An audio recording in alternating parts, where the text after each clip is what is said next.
The Islands of Dr. Moreau by H.G. Wells. Chapter 1. In the dinghy of the Lady Vane. I do not propose to add anything to what has already been written concerning the loss of the Lady Vane. As everyone knows, she collided with a derelict when 10 days out from Callao. The longboat, with 7 of the crew, was picked up 18 days after H.M. gunboat Myrtle, and the story of their terrible privations has become quite as well known as the far more horrible Medusa case. But I have to add to the published story of the Lady Vane another, possibly horrible and far stranger. It has hitherto been supposed that the 4 men who were in the dinghy perished, but this is incorrect. I have the best of evidence for this assertion. I was one of the 4 men.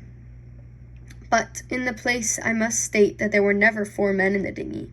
The number was 3. Constance, who was seen as the captain to jump into the gig, luckily for us, and unluckily for himself, did not reach us. He came down of the tangle of ropes under the stays of the smashed bowsprit. Some small rope caught his heel as he let go, and he hung for a moment, head downward, and then fell and struck a block or spar floating in the water. We pulled towards him, but he never came up. I say luckily for us he did not reach us, and I might almost say luckily for himself, for we only had a small beaker of water and some sodden ship's biscuits with us. So sudden had been the alarm, so unprepared the ship for any disaster. We thought the people on the launch would be better provisioned, though it seems they were not, and we tried to hail them. They could not have heard us, and the next morning, when the drizzle cleared, which was not until past midday, we could see nothing of them. We could not stand up to look about us, because of the pitching of the boat. The 2 other men who had escaped so far with me were a man named Helmar, a passenger like myself, and a seaman, whose name I don't know, a short, sturdy man with a stammer. We drifted, famishing, and after our water had come to an end, tormented by an intolerable thirst for 8 days altogether.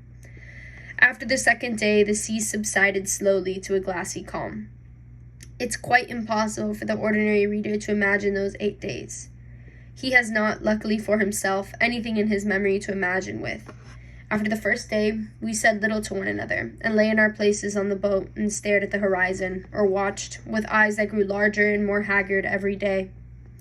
The misery and weakness gaining upon our companions, the sun became pitiless. The water ended on the 4th day, and we were already thinking strange things and saying them with our eyes. But it was, I think, the 6th before Helmar gave voice to the thing that we had all been thinking. I remember. Our voices were dry and thin, so that we bent towards one another and spared our words. I stood out against it with all my might, was rather for scuttling the boats and perishing together among the sharks that followed us. But when Helmar said that if his proposal was accepted, we should have drink, the sailor came round to him. I could not draw lots, however, and in the night the sailor whispered to Helmar again and again, and I sat in the bows, with my clasp knife in hand, though I doubt if I had the stuff in me to fight. In the morning, I agreed to Helmar's proposal, and we handed halfpence to find the odd man. The lot fell upon the sailor, but he was the strongest of us, and would not abide by it, and attacked Helmar with his hands. They grappled together and almost stood up. I crawled along the boat to them, intending to help Helmar by grasping the sailor's leg, but the sailor stumbled with the swaying of the boat, and the 2 fell upon the gunwale and rolled overboard together. They sank like stones. I remember laughing at that, and wondering why I laughed. The laugh caught me suddenly, like a thing from without. I lay across one of the thwarts, for I know not how long, thinking that, if I had the strength, I would drink sea-water and madden myself to die quickly. And even as I lay there, I saw, with no more interest than if it had been a picture, a sail come up towards me over the skyline. My mind must have been wandering, and yet I remember all that happened, quite distinctly. I remember how my head swayed with the seas, and the horizon with the sail above. It danced up and down. But I also remember as distinctly that I had a persuasion that I was dead, and I thought what a jest it was that they should come too late by such a little to catch me in my body. For an endless period, as it seemed to me, I lay with my head on the thwart watching the schooner. She was a little ship, schooner rigged fore and aft, come up out of the sea. She kept tacking to and fro in a widening compass, for she was sailing dead into the wind. It never entered my head to attempt to attract attention, and I do not remember anything distinctly after the sight of her until I found myself in a little cabin aft.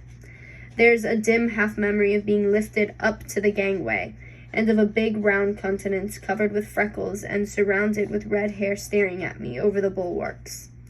I also had a disconnected impression of a dark face with extraordinary eyes close to mine, but that I thought was a nightmare, until I met it again. I fancy I recollect some stuff being poured in between my teeth, and that is all.